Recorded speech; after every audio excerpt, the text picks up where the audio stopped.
On this episode of the Oklahoma Breakdown with Ikard and Lehman, presented by Riverwind Casino, we bring you the latest OU football news, including Brent Venables challenging OU fans, and we break down OU's defensive line.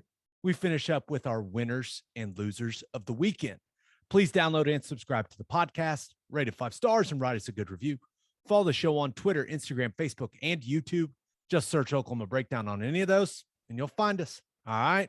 Our man Michael Hosty will kick this thing off. It's time for the Oklahoma Breakdown. It's a beautiful Monday, April 11th, and you're listening to the Oklahoma Breakdown with Ikard and Lehman, presented by Riverwind Casino. Riverwind is Oklahoma City's premier casino experience, and your health and safety are Riverwind's #1 priorities. There are so many reasons why Riverwind is consistently voted OKC's #1 casino, but it all starts with their amazing variety of gaming thrills and excitement. Riverwind's beautiful award-winning environment plays host to more than 2,800 of the latest electronic games with a huge selection of table games, including blackjack, blackjack match, roulette, and Teddy's favorite, craps. No matter what your game, Riverwind has it in spades and hearts. And Riverwind will be featuring live music and local food trucks every month starting in May for the Beats and Bites Festival. Performers include the Randy Rogers Band and Scotty McCreery. If you need help finding your way, just visit riverwind.com. Riverwind Casino, simply the best. Now we're recording this Sunday night. Please leave us a 5-star review and a nice comment while you're at it. Ted, how we doing, man? Good weekend? A fantastic weekend. Couldn't have been better. It was, weather was, windy, but we're used to that, but otherwise awesome. I'm with you. I will take warm. I'll take warm and windy as opposed to cold and windy. All day. All day long. Okay, so let's get right to the OU football stuff. The Sooners now have 9 practices under their belt. Is that right? 9? Yeah, I think that's right. I think that's right. Which seems like a very, very tiny amount, doesn't it? 9 practices. 9 practices, but I guarantee you ask those players, it feels like a lot. Oh yeah. Especially with the way that they're practicing, with how physical it has been, always in full pads, like getting after it basically all practice long. I loved, BV's presser at the end of the week. I loved what he said about approaching every drill, like every single thing throughout the practice with game-like focus, game-like intensity. And I think that it's probably taken the players a little bit to get used to that, but I think they're starting to understand, like he always talks about the standard, right? And whether you want to say that's an Alabama thing or it was a Clemson thing, I don't care. Like that's how BV phrases it. But I think the players, from the sound of it, like they're starting to settle into their new reality. Maybe that's the best way to put it. Yeah. Everything's more difficult, but it's not just more difficult for no reason. There's a reason behind absolutely everything that they do, whether it's how you dress, whether it's, if you're injured, you're in full pads over standing on the sideline and not participating. Every little detail, there's a rhyme and a reason to it. And you're right. I think that the things that he has said and kind of hammered home, it's not easy. It's never easy to switch or change whenever that change is more difficult than it was before, right? And the results for that change are way down the road, right? It's hard to see, but haven't been any pushback. For the most part, you've had a really good group of guys that have accepted it and, taken that challenge. Yeah, so Brent Venables, he straight up called out the fan base, right? Everyone's seen the clip by now, and if you haven't seen it, go find it. But I loved what he did, and it's kind of what we've been saying on here, but I kind of love the way that he framed it, right? Because he has the same expectations for everyone involved with this program, whether that's coaches, players, support staff, fans. Everyone. And best is the standard. is what he continues to say. And you got to show up, and how you show up matters was one of the things that he said. And I continue to think that there is going to be a massive crowd at the spring game, because make no mistake about it, if you're an OU fan, Brent Venables has pretty much called you out and said, and I know that there are certain circumstances where some people can't be there. I understand that. And I understand that flights are really expensive right now. I get that. So I get there are monetary reasons, there are conflicts that people have. I'm not saying you're a bad person if you don't show up or anything like that. But if you're going to expect the players and the coaching staff to constantly give their best, I love how BV put it. Like, that's what he expects from the fans. He expects their best, and it makes a lot of sense. He knows what fans expect from him. He knows what the fans expect from the players. And just like the fans expect the players to be great, Venables expects OU fans to be great.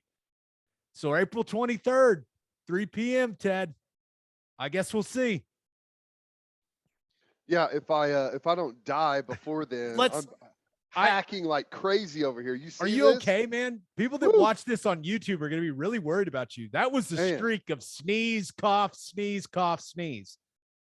And I feel like it's not over yet. So bear watering with me. eyes. Yeah. Whew. 3, 2, 1. Yeah, I like everything that he said. I think that is now. There's times whenever a coach may ask something of a fan base, and the fan base may, rightfully so, eye roll at the ask, right? And I don't think you can continually ask more and more and more from the fans without showing a little bit more on their end. And I think that there's plenty of that going on. I think the fans will be more than happy to respond to this thing. I think it's exciting. I think I don't know exactly what the quote was, but it was something like, "How you do something is how you do everything." There was that type of phrase. So, and that goes for everyone. It goes for the players, the staff, the fans. Like, if we're gonna say we're the best, we can't just have the best game day atmosphere. We got to have the best spring game atmosphere. We got to have the best tailgate. It's everything. So I don't know. I love the message. And here's the thing. I don't know that you could have a better 4 months than Brent Venables has had as head coach, right? Now, they haven't played a game, and they're not going to for a while. But I get the feeling that the players, the fans, his own coaching staff, everyone is eating it up. Like, everything that he's saying, they are taking to heart as gospel and going out there and doing that on the field. And I think the fans are going to take it as gospel and go do it in the stands in the spring game. It just has that feeling right now.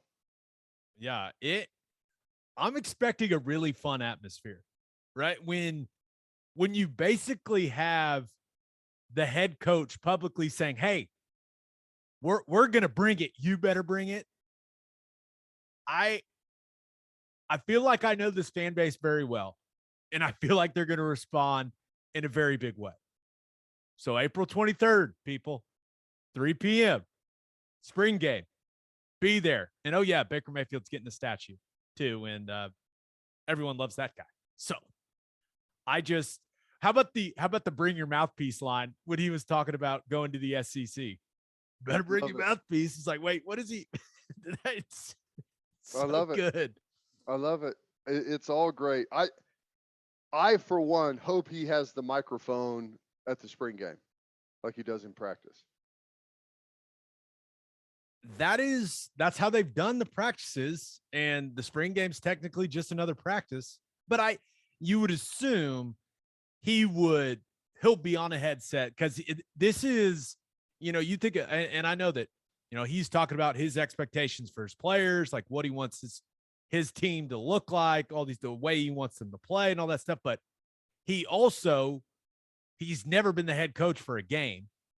So the spring game, and I know there's training camp, there's a long way until they kick this thing off in the fall, but you would assume that the spring game would be a time for him to see if he can actually stay a little hands off with the defense, maybe. Yeah, that would be good. That would be good. Yeah, they still haven't settled on a format, right? As far as I know. No. So, and the way they've done practice is interesting. They've got like I don't necessarily know if it's like 1s and 2s and 3s or how you divvy it up, but they've got like different teams that have different names. It's like Crimson and Cream, and then Boomer and Sooner, and then the other one's like Pride.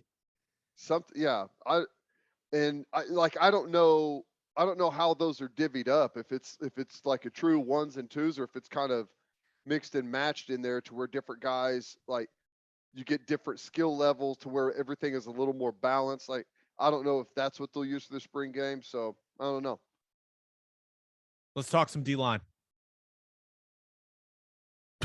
Bring your mouthpiece. I'm still laughing about that. Going to the SEC soon. Bring your mouthpiece. We'll get to that before this thing really kicks off. We'll talk about how the home atmosphere needs to ramp up a little bit. So we'll talk about that in August. All right, let's talk. So let's talk all D-line. So that is interior D-line and edge guys, and thought that we should start with the edge guys, right? Because right now, from everything that I'm hearing, it sounds like the two best players on the edge for OU right now are Reggie Grimes and Ethan Downs. And you look at Reggie Grimes, the size, right? That's what stands out. He's the size you want your defensive ends to be. 6'4", 266 pounds, just a big dude. And they feel like some things these last couple of weeks, like some things are really starting to click for Reggie Grimes, and very excited about the player he is capable of being. And he started to show some more consistency over the last couple of practices. The guy clearly cares a lot. He's talked openly about wanting to be a better leader and kind of embracing that, but realizes that his level of play has to ramp up in order for him to kind of come into that role. But he's a big human, and those are the guys you want on the field. He's the type of guy that Miguel Chavis needs to turn into a dude, because he's just been a guy so far, and they need to turn him into a monster. And it sounds like they're pretty excited about the possibility of the type of player this dude can be. Yeah. I think he's got a lot of really good tools. There's no doubt. I think one thing he needs to work on is definitely strength at the point of attack. And, that's one of those things that comes with weight room. It comes with technique, but it also just comes with experience. And Reggie's been around for a while now, but he doesn't have hardly any experience. Very little experience in like real football situations. So I feel like he's behind the curve on a lot of these things on where he should be, given the gifts that he's got. This is going to be a big spring for him. I kind of feel like he is in the, whenever you're in that mode where you're trying to learn everything and you've got like a lot of pressure on you to perform, and maybe you've been put into a role and there's some expectations around you and you're just kind of scrambling. I feel like he's kind of in that spot right now. But I think if the back half of spring ball goes really well and he has like a big showing on the spring game or whatever, their last couple of scrimmages, I feel like that almost like that anxiety of how he's playing will slow way down, and he'll be able to move like a much more confident and seasoned player. There's a lot of like wasted movement right now with Reggie Grimes. And when you see like a seasoned player that knows the defense he's in, knows the offense he's there, everything is it doesn't necessarily look slower, but it's just more methodical, right? Does that make sense? It looks calm. Calm and easy. Like right? smooth. Maybe Yes. smooth is the best way to put it, because smooth is fast in my mind. Smooth is fast. That's right. And I think that I don't think he has the confidence level right now, because you have to get to like a certain point where you're not worried about your damn job every single day or getting your scholarship taken away from you, or if you're going to get like demoted by your coach. Like at some point there comes a calm and you play the game. And I feel like he's kind of in that anxiety type of mode right now where he wants to do all of these things, but there's going to be a moment where it just all clicks and he's got confidence and he slows down and he can do it all and make it look easy. Yeah. But I think that, it's kind of hard to gauge like what we should expect at this point, because they're still in a brand new defense, new coaches, like the practices. I mean, I can't stress to you people enough. Like the practices are so different than they used to be. But I do feel like Reggie Grimes is one of those guys, like it seems like he's starting to settle in just a little, like long way to go, but starting to settle in just a little bit, just enough to where the coaches are like, okay, young man, here we go. This is what it looks like. This is what we are hoping to see. We just need to see it more often now. Yep. No, I agree with that. But, physically, he's got a really high ceiling. He does. I mean, there's, the potential there.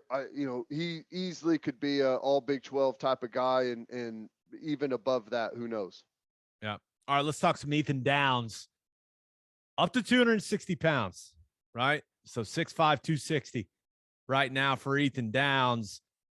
And I didn't think it was necessarily possible, but the motor has gotten even better. Like, because the new coaching staff, very demanding. You got new coaches trying to impress, and they are, let's just say he's taking the uncommon effort thing very literally. Like he's taking that to heart. That's good. That's what you want. And they think they can make him into a very, very good player. And the next step for him, right? Because the effort's there. Like he's a good weight room guy. Like he's got an attitude. Like he plays with physicality. The next step for him, and it's kind of similar to Reggie Grimes, like he's just got to learn how to play the position in this defense. Like you can solve the vast majority of problems on a football field with playing hard like Ethan Downs does. But now it's time for him to get more polished technically. Now it's time for him to continue to improve his football IQ, to understand that maybe sometimes you got to change speeds a little bit. Like there are certain things that as he continues to get more experience and more snaps in this defense, like he already is probably their best edge rusher. So I think he's still got a long way to go. Like the kid's got a ton of potential, and they're absolutely fired up about his skill set. But man, he's still so young in this defense and so young as a player that I don't even know how good the kid can be, but I love the way he plays. He's fun to watch, man. He is. He's fun to watch. I liken Ethan Downs to he's like a bomber, like a huge aircraft bomber, when all you need is like an Apache helicopter with a little bit of precision. You know what I'm saying? It's like instead of just wholesale destroying the whole area, it's just a little precision will go a long way with him. And, because he wants to go so hard and so fast that it leads to like some, you overrun a play or you overrun a pursuit, or maybe you miss something because you're so amped up to go, screaming across the field. But that's a great place. That's where you want to be, right? You want to start with the wholesale destruction and then bring it down and narrow it and get to a precision weapon. And I think he's on the way. He's big, he's strong, he's got a great motor. He needs the technical aspects of playing defensive line and edge. He needs to develop some skills when it comes to rushing the passer. He plays too high. His hands, while he's incredibly strong, he's not great with his hands. All of that stuff comes with experience. And again, I mean, it's kind of the same back to Reggie Grimes, and Ethan Downs has just now been on campus a year, right? So he's ahead of the curve for where most college kids are in this progression. But that doesn't mean that he can't get way better, and he will get way better. And my guess is, I mean, he's just now going into his sophomore year. My guess is by the time he settles in to his junior and maybe even senior year, he may be a 275 pounder, and he may even start playing, like, if depending on how big he gets, like he may be a guy that plays down in a 3 technique on pass rushing situations if he develops those hands and that type of skill. But that's all way down the line. Right now, for him, the carpet bombing works at times, but give us some precision guided missiles here every now and then. There's a book. I don't make book recommendations on here very often. Actually, I think this may be my first book recommendation I've made in the history of the pod. There is a book by Malcolm Gladwell called The Bomber Mafia that maybe Ethan Downs should read. Nice. Yeah, it's very good. And anyone that's read it's gonna be like, wow, what a reference. But yeah, it kind of attacks the whole subject you're talking about there, Ted. It's pretty great read. Highly recommend it. Short book too. Easy read. Okay, Jonah Laulu, 6'5", 272. So I go back to something we say a lot. I would like for OU to have big humans. And this guy is a big dude. I mean, he's a big dude. Now, I do think he's got to get better in the weight room. I mean, just from some of the conversations I've had with the strength staff. Now, it's not like he's a guy that doesn't want to put the work in. He absolutely does. But he's got to get better in the weight room. He's just got to get strong, right? And at that size with those long limbs, like that can take time, right? To build. When a guy's got long levers like that, it can take time to build strength. But that's why you love him. I mean, size and length. He's smooth. He's fluid. He moves very well at that size. And they've really been pleased with the progress he is making. I'm excited about his potential. And you mentioned how it's going to be a big spring for Reggie Grimes. I think that obviously goes into the summer and then in camp as well. I think Laulu, he's got to have a great finish to spring ball, and then he has to have an absolute dynamite summer with Schmitty. If he does, like, he's a guy that can do some things, right? There's been flashes where you see him, whether it's rushing the passer, stuffing a tackle, playing the run where he's using those long arms and you're like, okay, but he got to get bigger, stronger. And once again, I feel like it is all about the technique with these guys, like a little raw when it comes to the technique on the edge. And that's something that Chavis is working with all these guys. But you talk about the raw materials, Laulu's got them, man. Yeah. Well, he's big, he's heavy-handed, and I think they were really concerned. I say really concerned, I don't even know what that means. They weren't sure, like, if he was going to be quick enough on the edge whenever they were just kind of watching through winter workouts and stuff. But it turns out once you put pads on and you got a guy that's 6'5", 275 on the edge, he can actually cover some decent territory without really having to go anywhere, just by that length that he's got. So I think he's done some really good things against the run.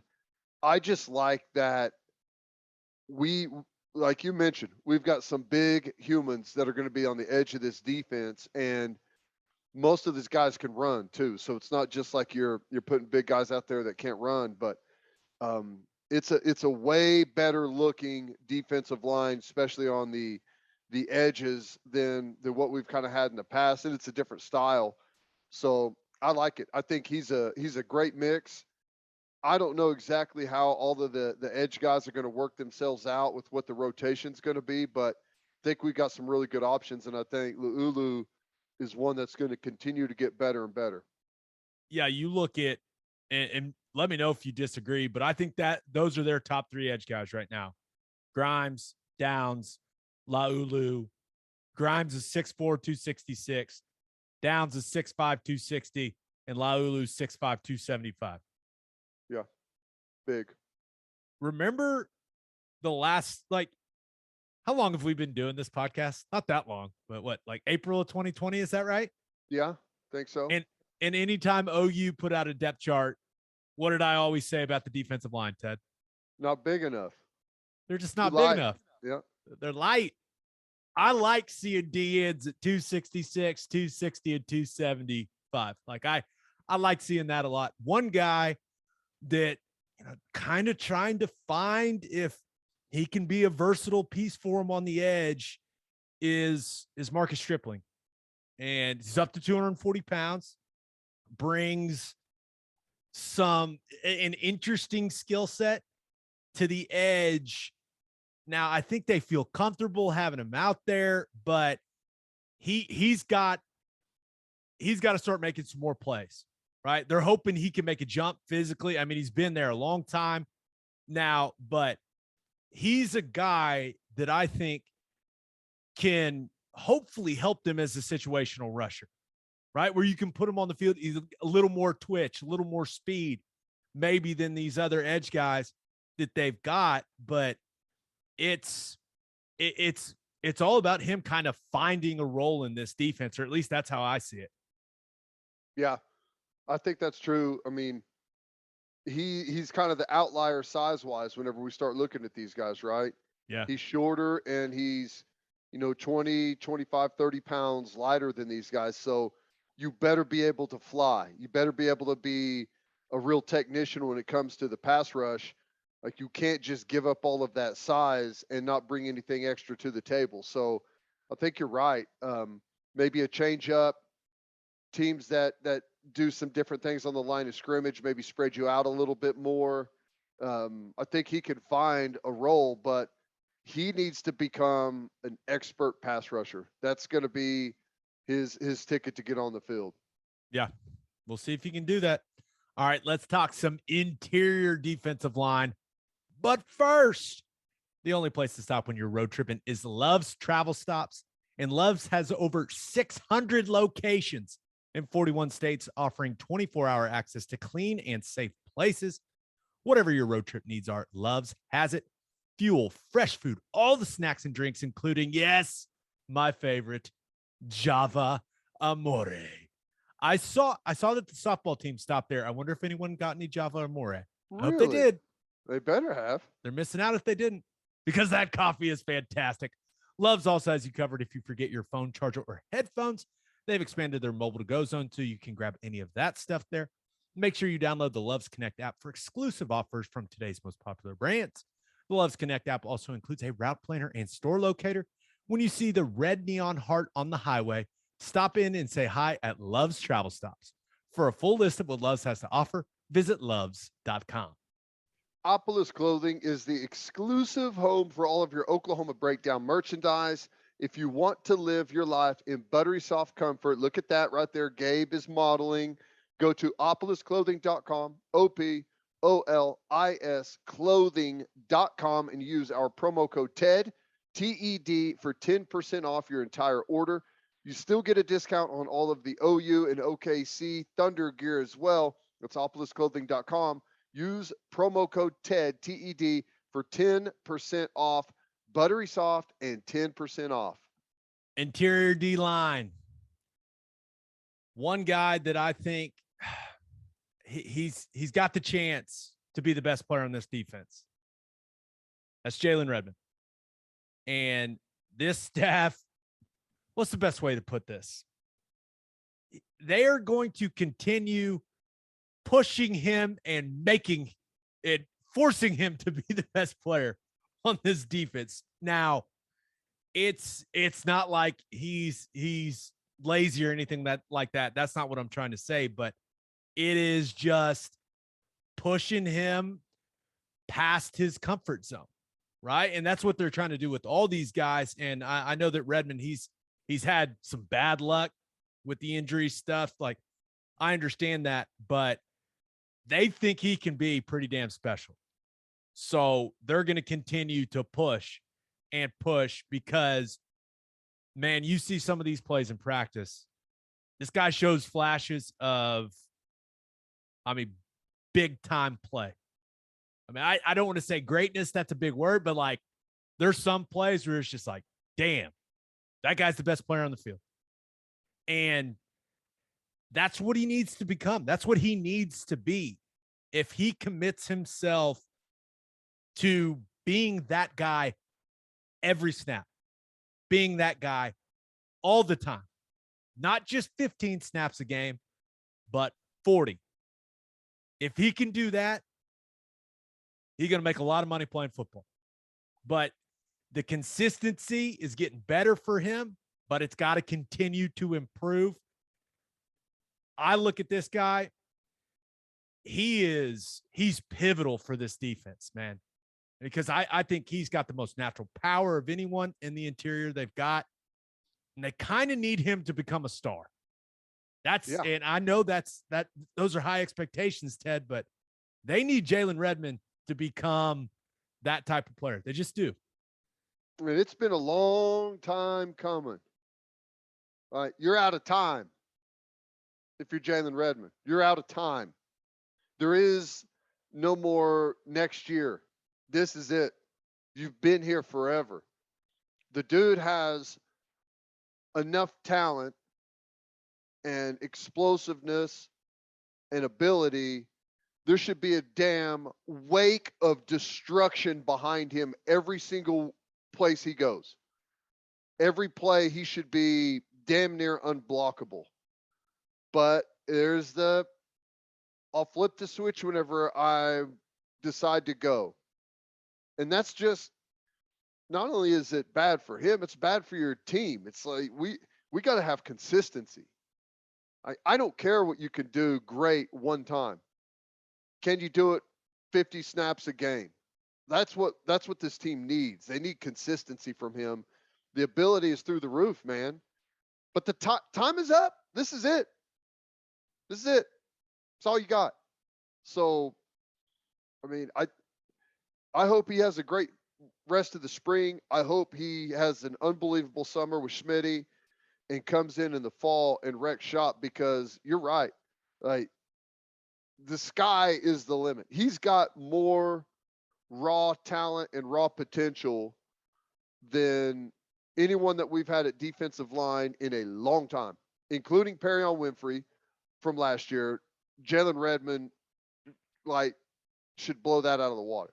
I'm just talking about a raw skill, raw potential. So it's time to unleash it. Let's go. Time's I'm with up. you. And that's why when you hear Brent Venables talk about the defensive line, and the first guy he mentions is Jordan Kelley and not Jalen Redmond, it's about the consistency. That's what Venables and this staff want. They want to know what they're going to get from you anytime they put you out on the field. And credit to Jordan Kelley, right?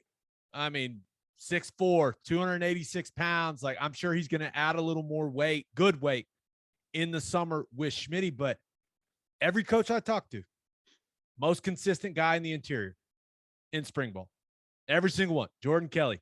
Jordan Kelley, he's rock solid. Man, now he doesn't have the natural power that Redmond's got. He doesn't have a ton of twitch.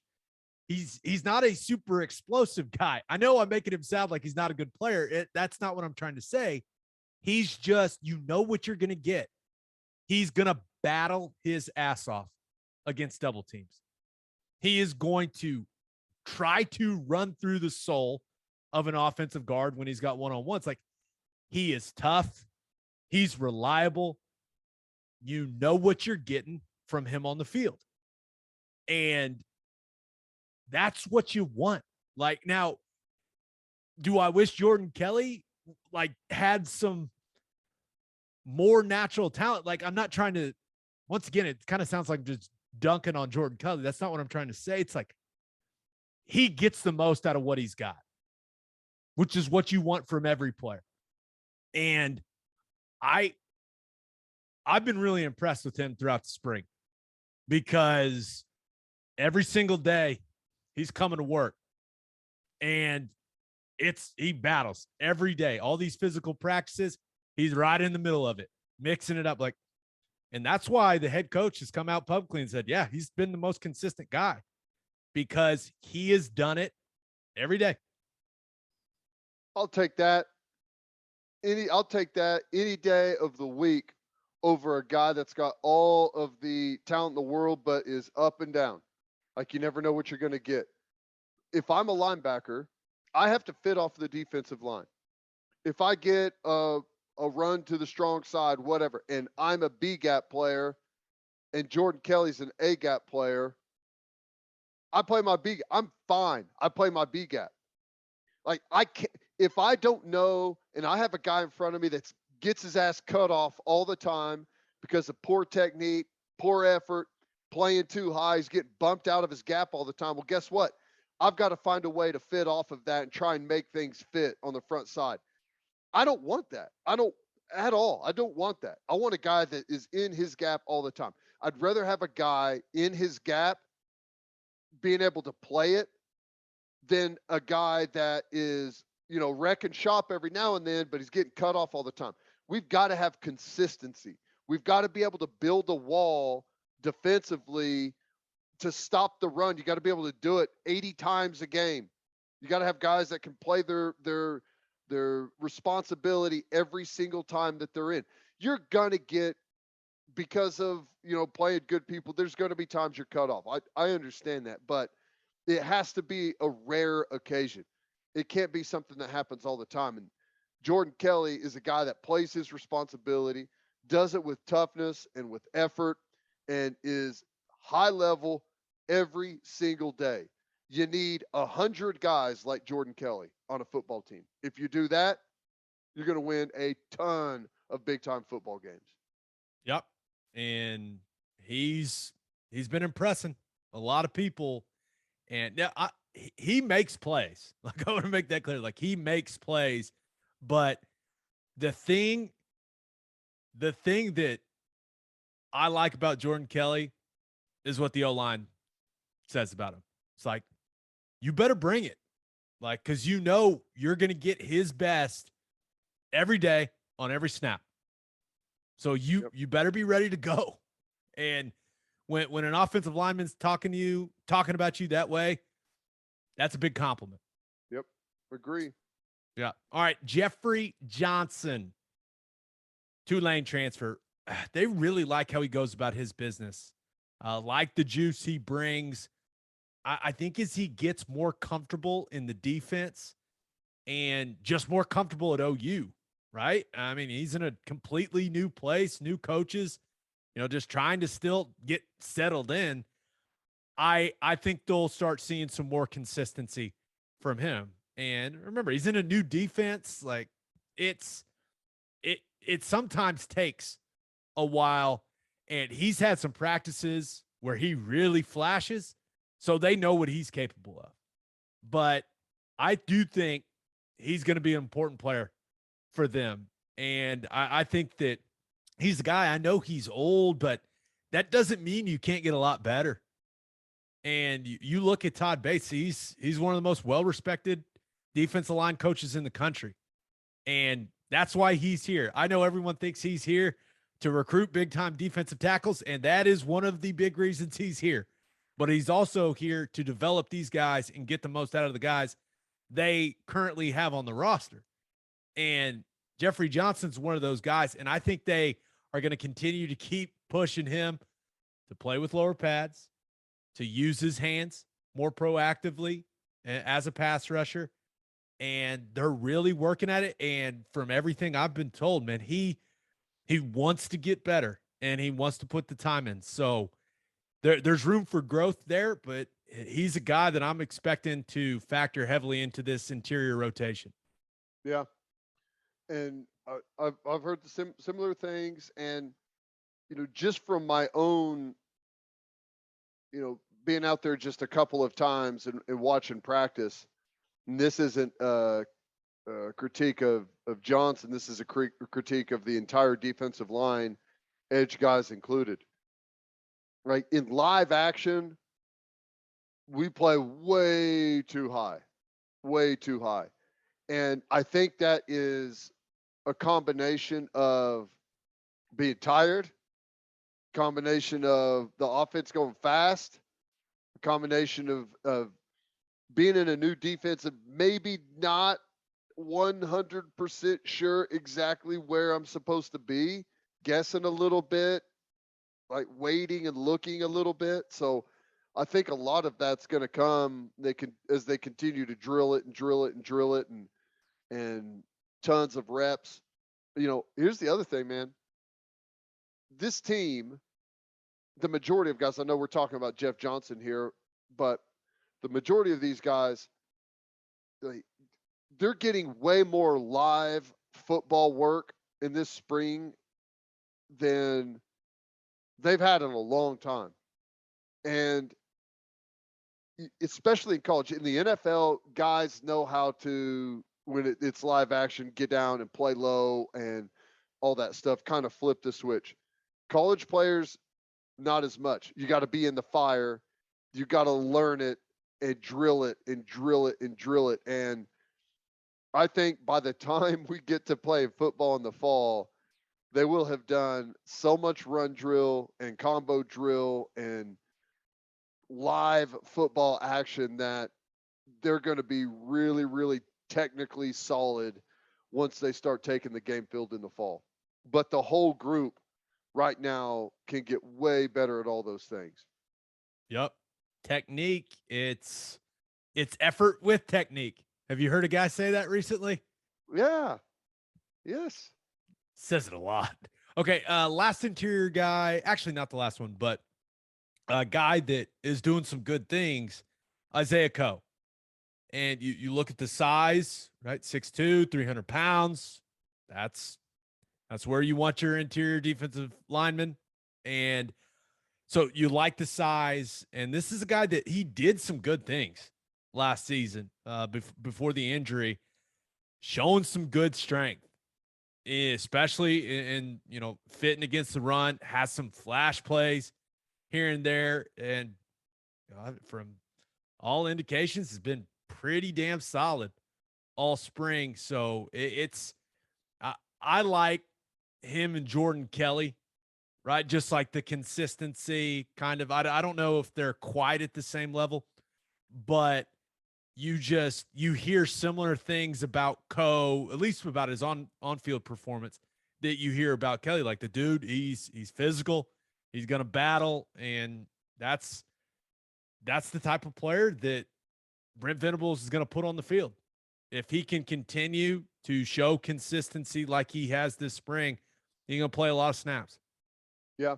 Coe's kind of the same way. Like when he's fresh and he's ready, he's down in the stance and he can fire off. He can play a double team. He's going to battle you right there on the line of scrimmage. He's not going to get blown off the football. But when he gets tired, when he gets unsure, whenever he's late getting the hand down and getting ready to play, he'll get blown out of there just like anyone else will. So I think that's that's one of the things with him is just making sure you're always ready to play. Football shape is a hell of a thing, man. And Spring, it's kind of hard to get there, right? Just you have such a short window to get there. By the time you really start to make some strides in getting into football shape, it's done. But I think Isaiah Coe is one of those players that's really going to benefit from Coach Venables' coaching style. By the time the fall rolls around, he is going to be a dude that is on edge, that is technically proficient, plays low, and is just a guy that you cannot push off of the football. I think Isaiah Coe can go along. He's one of the guys that I'm really excited about just as a like I don't know that he's going to have very many flash plays, but man, I think he's going to be a guy that can really help dominate the line of scrimmage when it comes to the whole defensive line playing as a unit. Yeah, I don't know how many TFLs the guy is going to have, but I know he's going to do his job. I know he's going to keep backers clean because he's going to be making, some centers and guards' life miserable fighting double teams and grabbing and holding them. Like, That's right. he's that kind of dude, kind of a dirty work kind of guy. And that's what you want in your interior defensive lineman. Yep. Totally And agree. I don't know how strong he is, but dude, he plays strong. I know. That's what I'm talking about. It's like He's got to be weight room strong. When he's down and he's ready and like he's prepared to fire off a football on the snap, like you're not moving him off the ball. But there's times whenever he gets down late, gets high, looking around a little bit, he can be pushed out of there. But when he's down and ready, like short yardage and goal line, good luck. Yeah.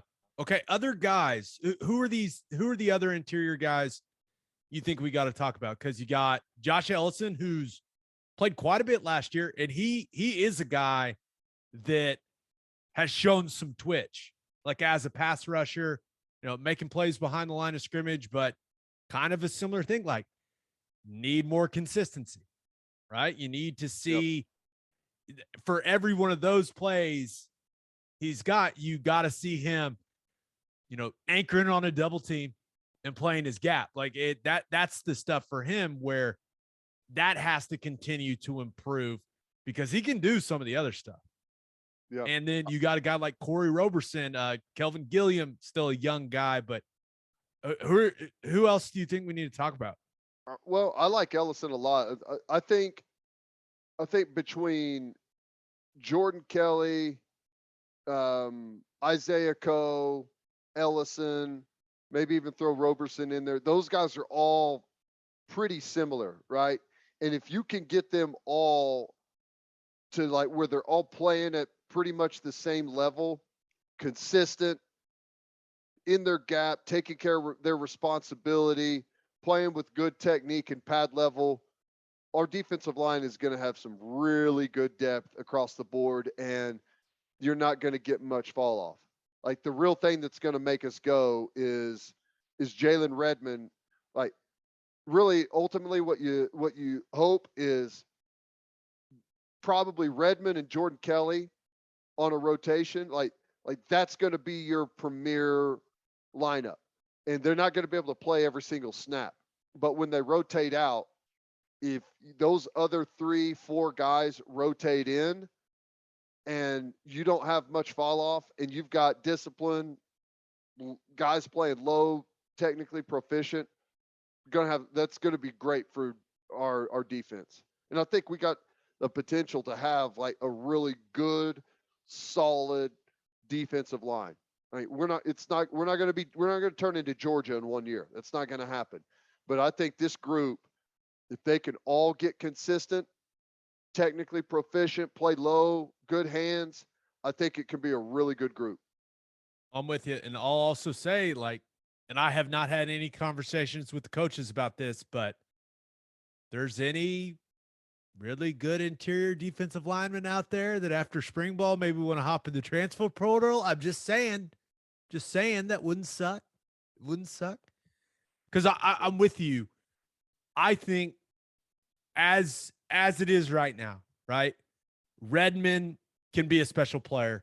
And then the other guys, solid, right? But if you want to be a national championship type team, you got to have difference makers in the interior defensive line. You just have to. So can a guy like Jordan Kelley, like, can he make a jump to being a big time, like the confidence he's gaining this spring? Like, can that springboard him into being a game wrecker of an interior defensive lineman? I don't know, but we'll see. And yeah, maybe there's some really good defensive tackles that hop into the portal after spring ball, which maybe they'd want to look at OU. I'm just saying. They will. It's going to happen. You think they're going to?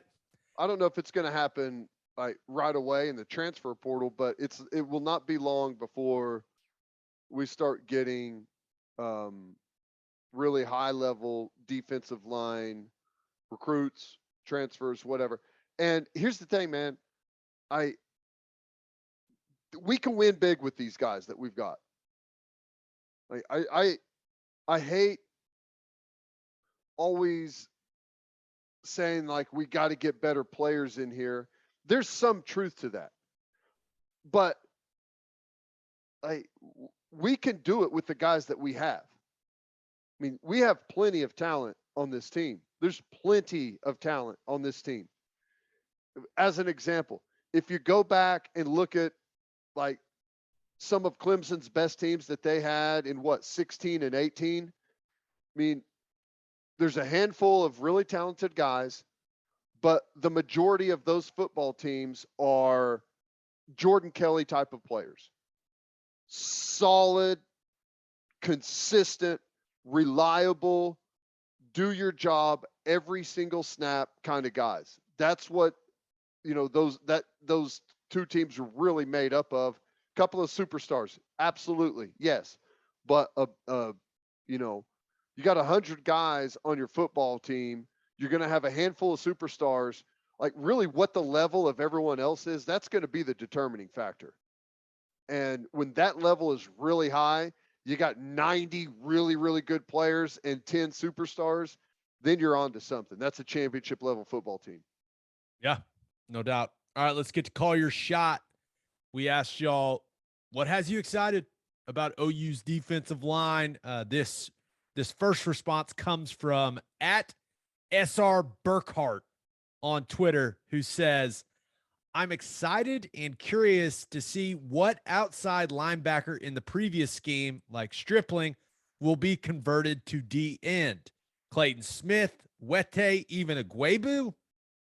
I would say of those guys right now, Stripling is definitely the guy that was an outside linebacker in the old scheme that is most in the mix at defensive end. That's probably the best way of putting it. Yeah, I think that's right. Yeah, I agree with that. Agwebu's still an inside backer. Agwebu's still an inside backer. Clayton Smith he's playing the edge spot. He's got some ground to make up. Probably needs to get a little bit bigger. Needs to get more consistent. He's got some tools. He's got some things there that could really develop and turn him into a guy. I think they're just kind of wait for him to decide what type of player he wants to be. Yeah. Okay. And this other one comes from Ethan Price on Twitter, who says, more consistently having our best players in the game scheme to maximize their strengths during the most critical moments and plays. Yeah. Some subtle shade thrown by Ethan at the previous defensive staff, it seems. Yeah. Well, there's no doubt about that. I like the scheme that we're in. I don't think you need to worry anything about scheme. Scheme is going to be just fine. I think our guys, I get what the last staff was doing. I do. I get it. Now there's a time to do it and a time to maybe ease back on some of that whenever you've really found your best players and work those guys into the rotation more. I don't think you're going to have to worry about that. I think that's a good thing to be excited about. Yes, that's a great way of putting it, Ted. I would say the rotation will be a little shorter now. Yeah. That's the easiest way to put it. I think it'll be shorter. Like, you're going to play a bunch of guys. That's fine. But once the ball gets inside about the 40, we know who we're playing, right? If at all possible, especially on third downs and stuff like that. Like, we got to have our guys in the game. Correct. Totally agree. We have one birthday shout out. One? Did we scare him off? And it was a late submission too. I don't know what happened. I guess April, not a big birthday month for a lot of people. I don't know. Send them in, folks. Don't let us scare you off. We love doing it. we love it. Happy upcoming 60th birthday to Matt Waldman. Happy birthday, Matt. 60. Okay. Nice. I forgot to tell you about this, but we've got a new sponsor, and it's your ad read. It's time to get back out on the golf course, people, and there's nothing better to drink on the course than the #1 seltzer in golf. There it is. Gabe's got one right now. Clubby Seltzers. Clubby Seltzers is an Oklahoma company that is already winning national awards because their product is delicious. Tastes exactly like a club special, but it's a seltzer. They're not just for the golf course either. They're perfect to drink by the pool, after mowing the lawn, whatever. If you haven't tried Clubby Seltzers yet, go grab some. You won't regret it. Clubby's first variety pack is coming out in May. To find a place near you that has Clubbies, visit clubbyseltzers.com. They're delicious. I drink them a lot. I had several this weekend. I had a lot of them. Too many. No, I was fine. I had a lot of them. Attention business owners. You need Insurica in your life. Insurica is one of the country's largest insurance brokers with 30 offices throughout Oklahoma, Texas, and the Southwest. Insurica is able to customize programs by accessing the latest information from many insurance carriers. They compare and contrast coverage offerings and pricing in order to design a cost-effective, comprehensive program to meet your business's specific needs. Insurica's clients become best-in-class businesses by, oh gosh, I lost my place. Best-in-class businesses by working with Insurica's team of advisors to manage risk. Purchasing insurance is only one way to protect your business. See, work with Insurica. They'll save you from disasters like my reading ability. Best-in-class businesses win by avoiding a loss in the first place. If your business partners with Insurica, you'll save huge amounts of money and take back control of your total cost of risk. I'm an Insurica client, and you should be too. If your business wants to be best in class, connect with Insurica at Insurica.com. That's INSURICA.com. As always, Ted, kick us off. Who do you have as your winner of the weekend? Well, I had to go with the Masters, right? It was spectacular. Thursday, Friday, Saturday, Sunday. We had Tiger Woods back out there in action. Had a really good first round. Fell off from there, which maybe is to be expected with not a whole lot of competitive golf under his belt in the last year or more. So that was awesome. But I don't know who the real winner is. Was it Rory shooting the 64 final day, lowest round, and the way he ended it and had the chip in there from the sand on 18? Like, that was the most exciting part of Sunday by far. I was way more into watching Rory McIlroy on Sunday than I was Scotty Scheffler. And maybe it's because Scheffler's a Longhorn. He seems like a great dude. I mean, he seems really easy to root for. And he was awesome. The entire weekend, the guy was just dialed in. And the streak he's on right now, he got like 4 wins in like 2 months? Playing unbelievable. I mean, he's the number one player in the world for a reason. But watching Rory McIlroy go on that tear was awesome. Like, as much of a bummer as it was watching Tiger go, what was it, 78?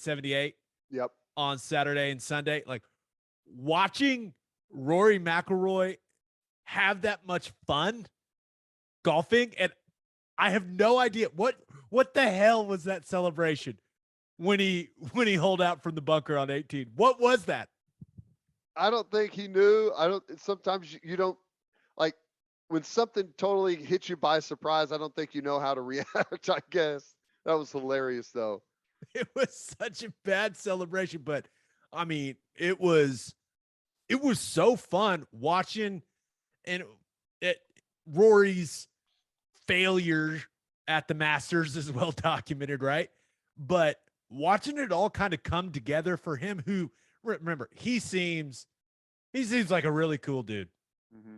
and loves golf, has been been great for the game. He represents golf really, really well. I think he takes a ton of pride in that. To watch it all come together, even though he didn't win, he ended up in second. By the way, I'm sure he gets a huge chunk of change for that solo second finish. Mm-hmm. It was fun, man. It was like my favorite part of the weekend. That was great. Like the most interesting thing about Scheffler was the vest on Saturday. That's what the whole conversation was, is how many times he put on and took off the Nike vest. We had a group of people around. A lot of people were curious as to why he's doing it. A lot of people were incredibly annoyed with it. I, for one, thought that's a nice vest. I actually like that. Wonder how many of them Nike sells this week.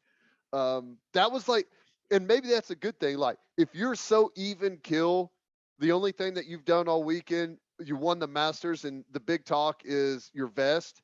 Like, that's how you play it low key and just go out and do your thing for 4 rounds. That was pretty fun to watch.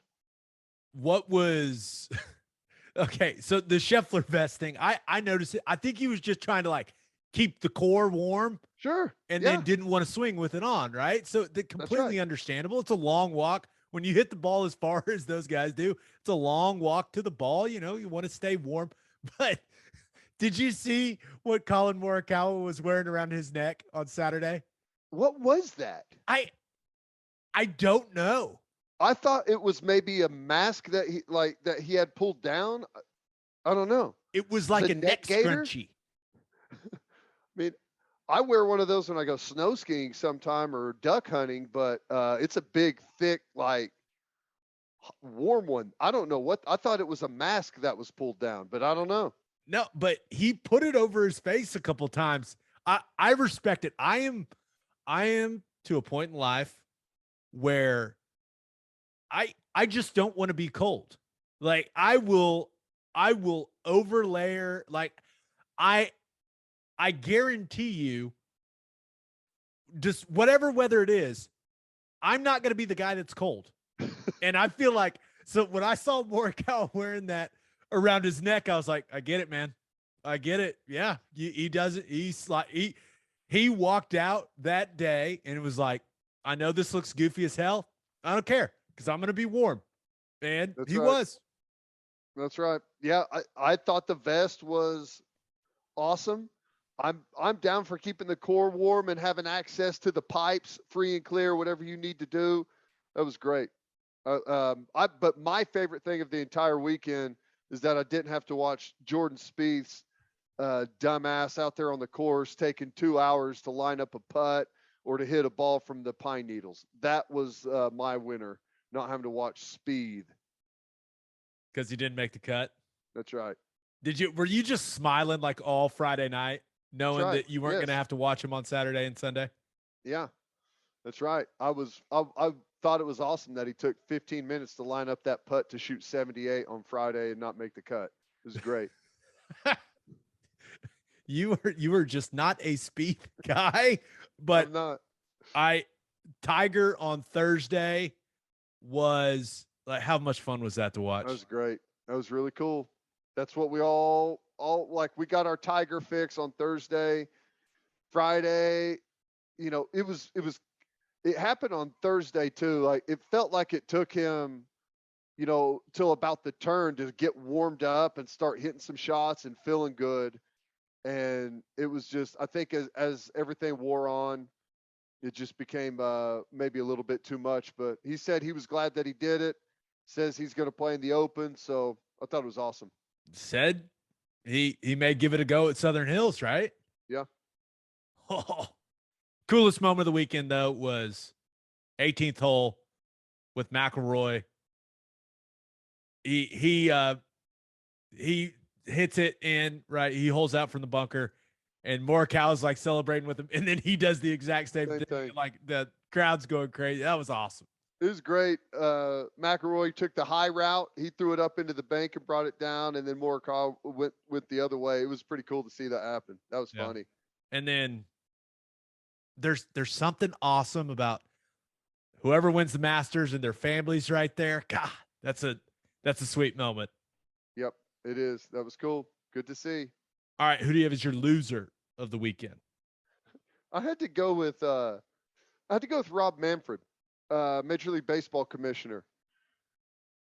In a desperate act to try and smooth things over with the players after the lockout and how bad the negotiations went, and like some of the things that he has said and done since he's taken over from Bud Selig, he thought, I'm going to send Bose headphones to all of the Major League Baseball players with a note, and that should smooth things over. Is there, I understand the gesture, but is there anything more annoying than after the fact, when everything's done, when someone, it's almost like a slap in the face, isn't it? Especially, headphones. I guess we all would love an extra pair of nice headphones, but there's a point where you're getting something that everyone, like guys that travel nonstop for like games and whatever, they've got great headphones. They don't need a pair of Bose headphones. I thought it was like pathetic and really trying too hard. You're going to have to do something real. Bose headphones aren't going to smooth things over with the players. Yeah. I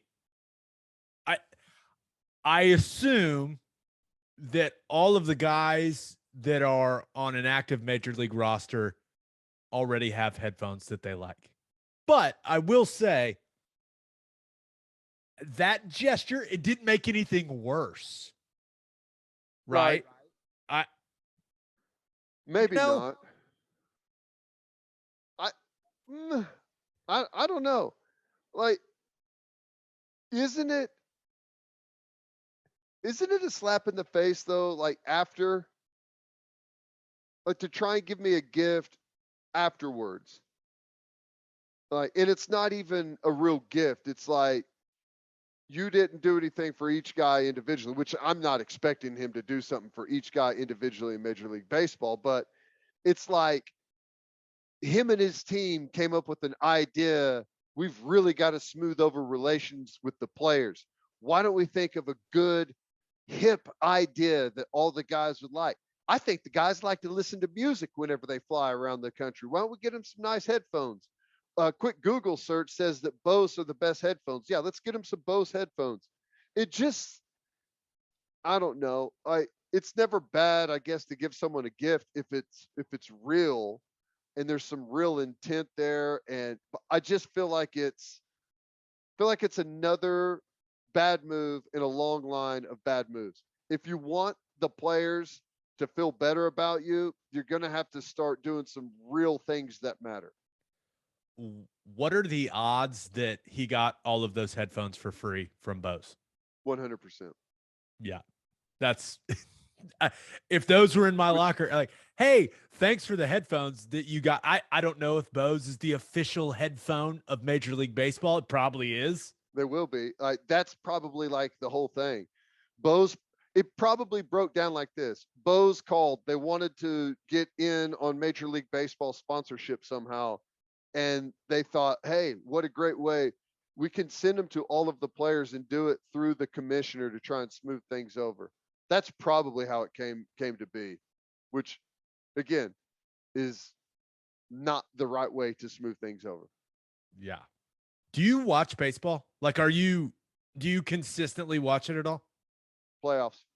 I'll watch some, like dog days of summer. If I'm sitting at the house, I will put baseball on in the evening as just kind of background noise, but I don't watch any one team in particular.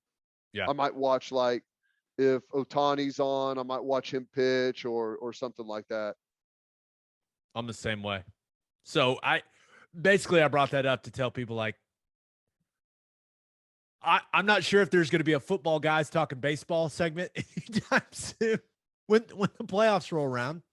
Sure, we'll mix it If in there. something happens, this is where baseball will float around into the podcast as winners and losers if something happens. Exactly. All right, let's get to my winners and losers. But first, Bishop McGuinness Catholic High School has a long tradition of educational excellence with a 12-to-1 student-to-teacher ratio. No student is overlooked. Bishop McGuinness's college prep curriculum offers 22 AP courses. There are numerous clubs and organizations for students to join, and as a proud member of the OSSAA, there are 14 sports offered. If you want to provide the best possible educational and spiritual development for your children, contact Bishop McGuinness Catholic High School or visit bmchs.org. Financial aid is available. And if you're a whiskey or bourbon drinker, stop what you're doing, head to your favorite liquor store and buy some Balcones products. You got to snag some of Balcones Lineage Single Malt Whiskey. It was just voted one of the top 20 whiskeys in the world by Whiskey Advocate, and you'll be shocked by how affordable it is. Also, you got to snag some of Balcones Baby Blue Corn Whiskey. It's made from blue corn. That's the fancy corn. And that is why it has won more than 25 awards. Last but certainly not least, you got to buy some of Balcones Pot Still Bourbon. Its big flavors make it the perfect bourbon to drink year-round.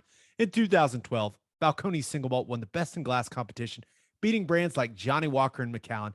It became the first American distillery to win the competition. This stuff is the real deal, people. If you love great whiskey and bourbon at a great price, then Balcones products are the only way to go. The whiskey may be made in Texas, but the owners, yes, they're from Oklahoma. To find a liquor store that has it, visit balconesdistilling.com. All right, for my winner of the weekend, thought about going with the Brooklyn Nets. If they win their play-in game, right, they're going to be in the 7-8. Remember, whoever loses that game then gets to play the winner of the 9-10 to get in. They're still doing that this year. But if they win their play-in game, it sounds like Ben Simmons is starting to feel better. We're just dying. We're dying on the podcast tonight.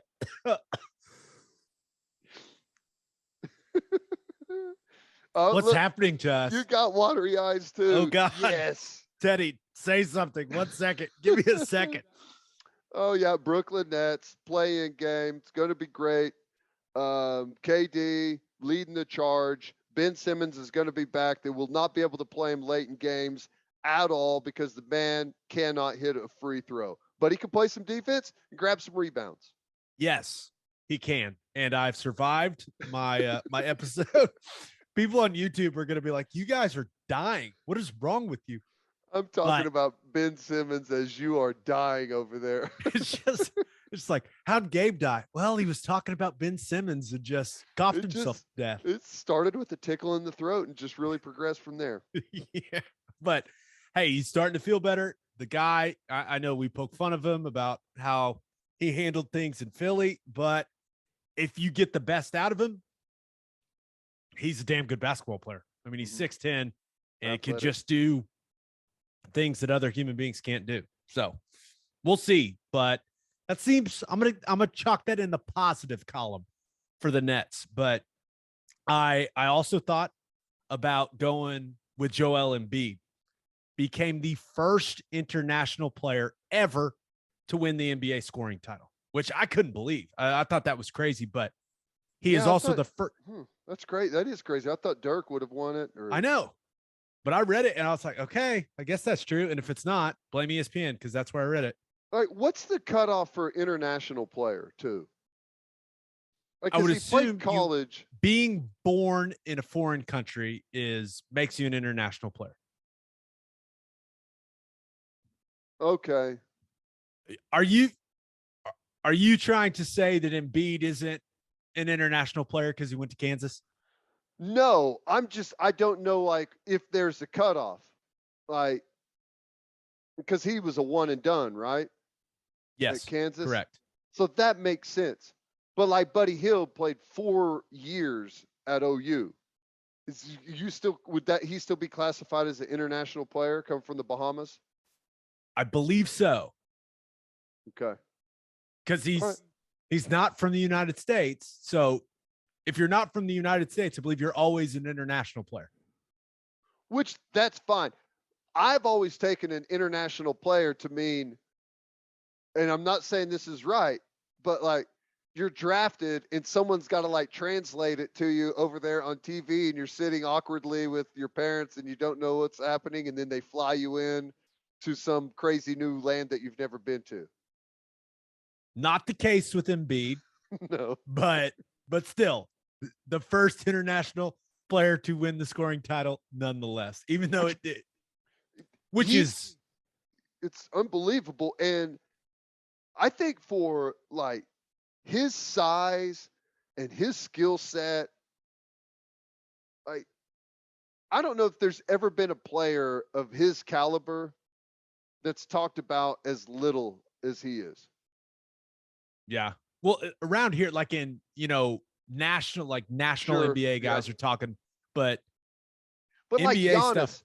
Giannis, it was like nonstop about like his abilities and all. Like I don't know. It just feels like for whatever reason, Embiid is somewhat flown under the radar. I mean, I know he's like a superstar, but like he's unreal. All the things that he can do. Yeah, he's the first center to win the scoring title since Shaq in the 99-2000 season. And I think he's only playing like 33 minutes a game. Like, so he's ultra efficient. He'll pull up and hit the three on you. I mean, he'll do everything. He's fun to watch, man. Yep. I mean, he's fun to watch. By the way, my wife texted me and said, "Are you okay?" So my coughing, apparently she could hear it in the bedroom.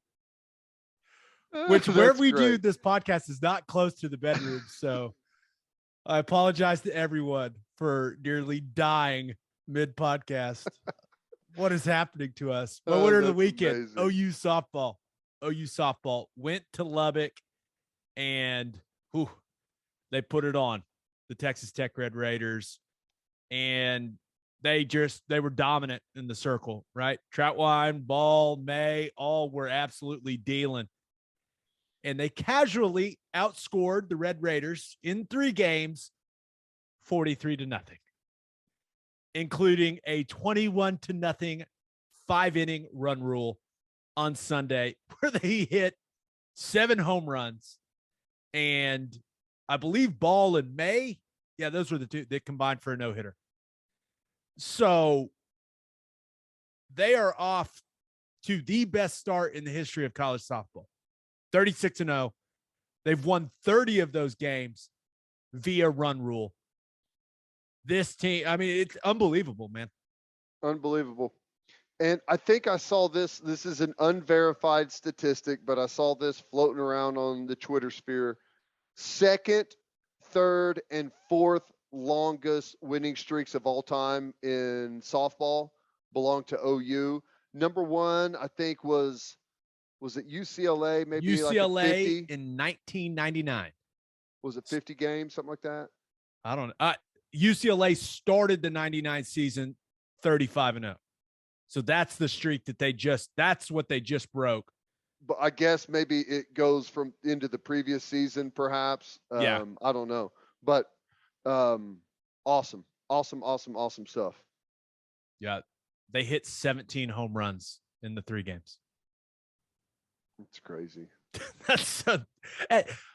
I was keeping tabs on the Sunday game just because they're kind of bullies, man. I mean, I kind of felt there was a point, and I love it. But there was part of me where I was like, I kind of started feeling bad for Texas Tech. Like they were just mowing them down and then just hitting bombs. I was like, man, I mean, you can't call the dogs off if you're Patty. You can't do it. Can't have any sort of weakness creep into the program.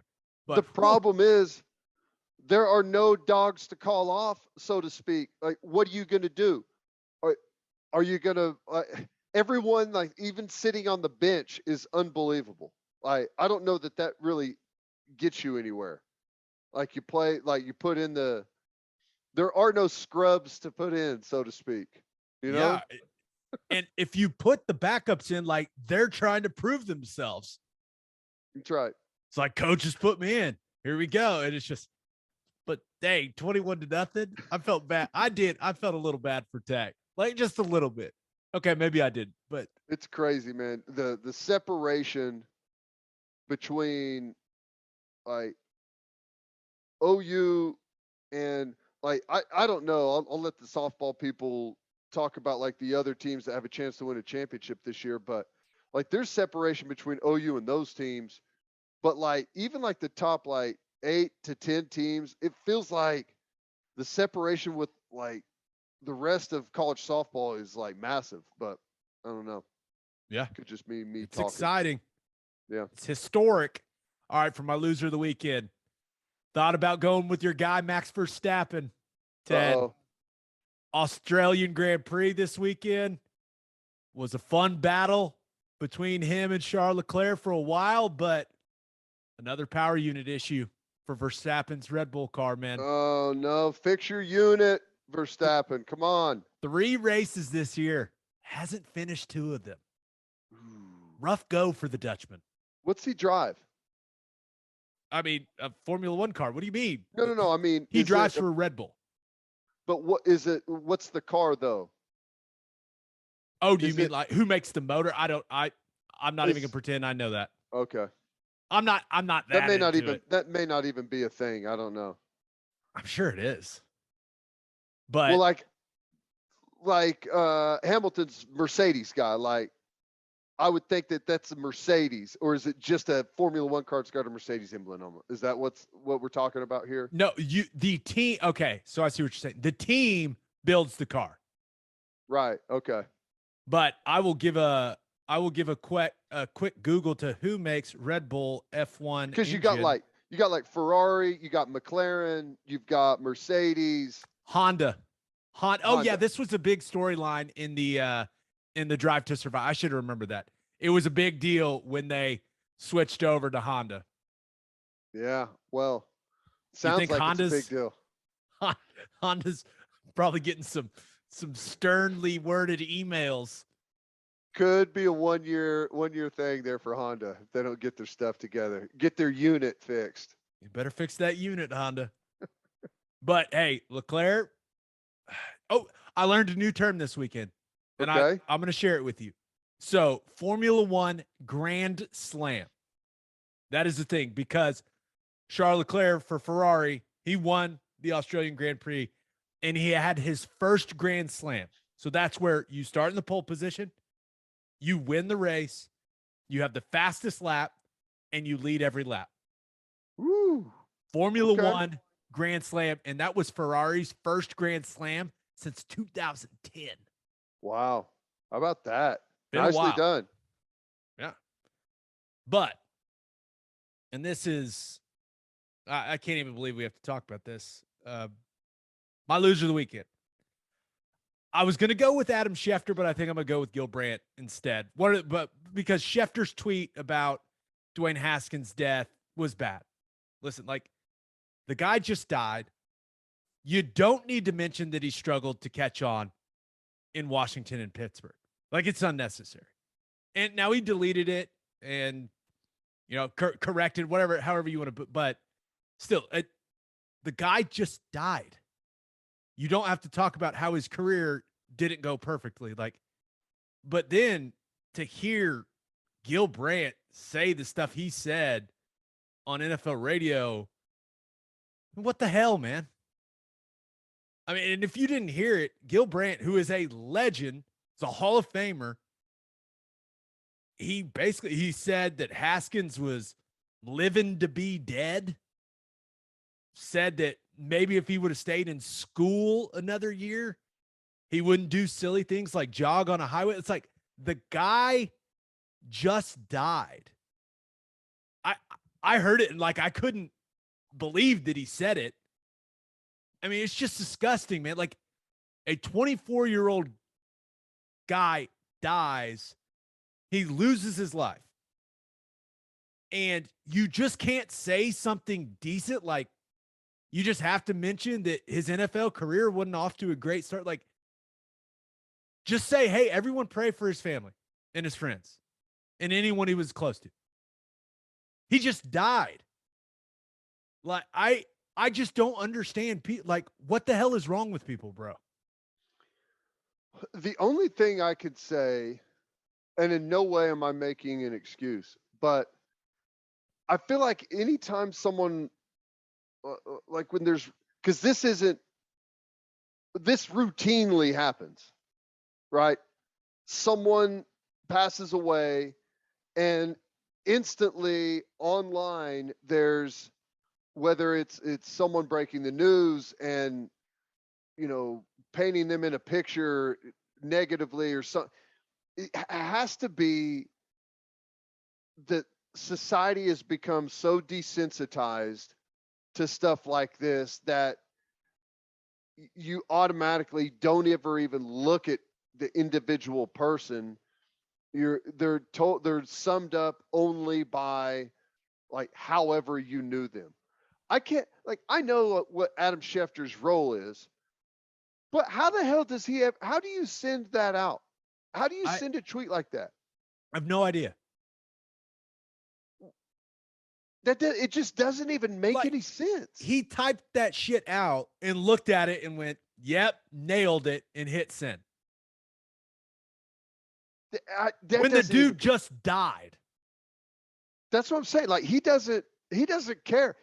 Doesn't give a rip about, like, whenever he heard the news, I'm sad to say this, but the first thing he thought was, how am I going to get a tweet out there to capitalize off of this, to get likes and retweets and to use this as an opportunity to further what it is that I do?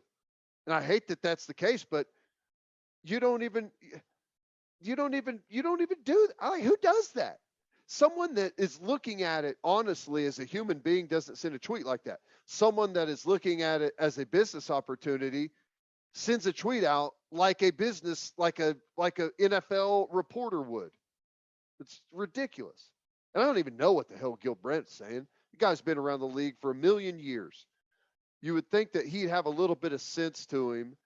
And I understand that, you know, when you're in the public light, you're going to be criticized for all kinds of things. But my goodness, can't we at least give the family and teammates and people that know him just a little bit of time to at least grieve and like call one another and talk about some good stuff that happened with him and around him before we start bashing any decision making? Yeah, I think we all know that jogging across lanes of traffic in the early morning hours is not something smart. I don't think that needs to be like thrown out there and like battered around like he's some type of terrible person for doing that. A mistake happened, and unfortunately the guy paid with his life. And I don't get it, man. I don't know. I think that some valuable lesson, and you're right. Like, it's not just, you don't just hear stuff like this about Dwayne Haskins. And I'll say this, from all indications, like, Dwayne Haskins didn't play well on the field, but I haven't heard that he's like just some terrible guy or something like that. So like, I mean, he was 24 years old. And you're right. Like, I'm not sure if we'll find out why he was trying to cross the highway the way he was. I'm not sure if those details are come out. Who knows? But when someone tragically loses their life, just say, damn, this is awful. This is incredibly sad. Like, that's all you have to say. Like, wish their family the best. The people that knew him, wish them the best. Say you're praying for him. Like, anything but throwing in what probably caused, Dwayne Haskins, no one wanted his career to go better than him. Like, and it just, like he was down there training with all teammates. those receivers, like he's trying to get better. And I saw Claypool's tweet, like, man, that was one of those things where it's like, man, that's tough. Like he was taking it hard. They just spent a bunch of time together. And then you got Schefter and Brandt and whoever else firing off this stuff. It's like, man, I would love for his family not to have to read or listen to that bullshit right after his death. That's where I'm at with it. It's like, let's have some common sense and let's just be decent people. Come on. It's not that hard. Yeah. Yeah. I don't know. I hate it. It's sad, tragic. Man. It's sad.